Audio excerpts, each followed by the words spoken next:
Donald was the young man who, the second generation boy who was going to conquer Manhattan. And he stood with me once in this park after we'd had a tense negotiation in which we fought, and as we often did. And he pointed to all these buildings around here, just about here. And he said to me, I'm going to be bigger than Helmsley in 5 years. Trump made his first move for 2 large sites, a few miles apart and bordering on the Hudson River. They were owned by the Penn Central Railroad, but the railroad was bankrupt, and the properties were up for sale. As Donald Trump saw it, the opportunity was ready-made. The railroad was looking for a developer who was politically connected.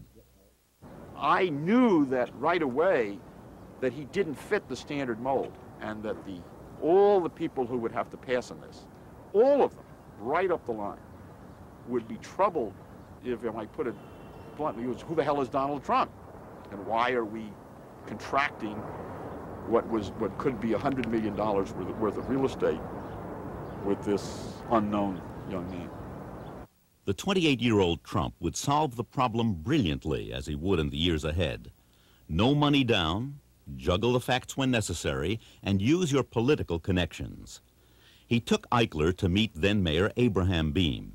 The mayor put his arm around, after I took a few minutes to tell the mayor why I was there, and he put his arm around Donald's father, and he said to me, whatever Mr. Trump wants in this town, he gets. He had a very good father who knew how to get things done, and he learned a lot from him.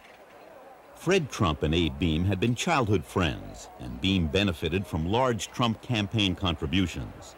So did Governor Hugh Carey, who would help Donald Trump again and again. Another close advisor was Trump's lawyer, the notorious Roy Cohn. Whether he could have done these things without his father's influence or his father's resources, I don't know. I don't think you'd get an ordinary 28-year-old getting options on 3 such magnificent pieces of real estate. Trump was his father's son. He tried to build federally financed housing on one of the sites. When that failed, he found a new way to get money from the government. With a little help from his friends, Trump got the city's huge new convention center built on his land. I'll give up my $4.4 million brokerage fee, he said, if the city will name the convention center for my father. Everyone thought that was unusually public-spirited, until it was discovered that Trump was only entitled to a fee of less than $600,000. The convention center was named for U.S. Senator Jacob Javits. But the Penn Central also owned the rundown Commodore Hotel right next to Grand Central Station.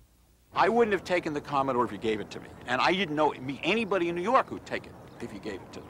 But one day he looked at me and he said, I'm going to buy the Commodore for $10 million. I'm going to get Jay Pritzker at Hyatt to manage it, turn it into a Hyatt. And I'm going to get Equitable to provide $75 million to rehabilitate it, to the point where it's almost like new construction. I'm going to tear it down to the skeleton and then redo it.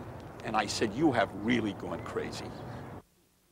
There was more exaggeration than truth in the way Trump lined up his partners for this project by suggesting he already had the option on the hotel when he didn't. Years later, he'd patent tactics like this, calling them truthful hyperbole. Trump's men went to work obtaining necessary approvals and huge tax breaks designed for construction of hospitals and low-income housing. Lawyer Roy Cohn was on the job, as was Stanley Friedman, a deputy mayor who would soon join Cohn's firm. Years later, in an unrelated matter, Friedman went to jail for his part in one of the city's worst corruption scandals. Back then, the project was approved on the last day of the Beame administration. Trump and his upscale hotel walked off with one of the largest tax breaks in city history, worth an estimated $200 million. I got everything I wanted, 40 years of tax abatement. People would say, how did you get 40 years? I said, because I didn't ask for 50.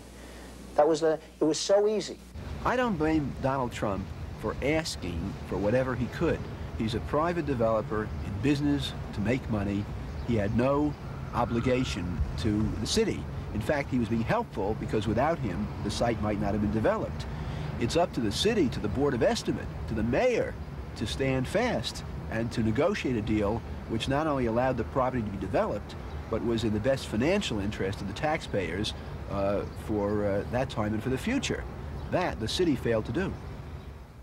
Trump was no longer a kid from Brooklyn. He was an established developer, and something else. He was the king of tax abatements. In the 1980s, other developers would follow his lead until building luxury housing with tax abatements became almost as popular as junk bonds and yellow ties.